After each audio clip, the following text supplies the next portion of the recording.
in just about the most unsurprising U-turn since the recent policy reversals pertaining to vaccine passports, face coverings, the test and trace app, the furlough scheme, and free school meals, to name but a few. The government has announced that not only will all 16 to 17-year-olds in the UK be offered a first dose of the COVID jab within weeks, but also that they will not even require parental consent.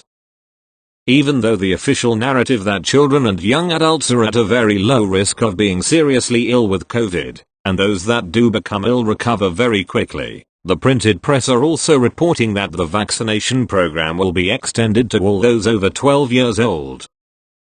We find it most disconcerting just how easily the British public are hoodwinked by the propaganda and political posturing, with the U-turns, flip-flopping, and backtracking being just another part of the pandemic theatre.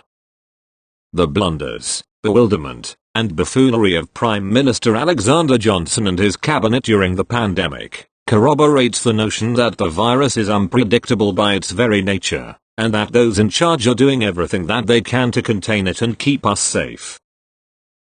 What they don't tell us, however, is that even when the focus of the vaccination program was very much on the elderly, this has always been about the children. It would come as no surprise if the target age group for COVID jabs doesn't stop with 12 to 15-year-olds, but gets lower and lower, until this shot is also added to the childhood vaccine program, alongside inoculations for diphtheria, hepatitis B, Haemophilus influenza type B, polio, tetanus, pertussis, rotavirus, pneumococcal, men B, men C, influenza, measles, mumps, rubella, and human papillomavirus.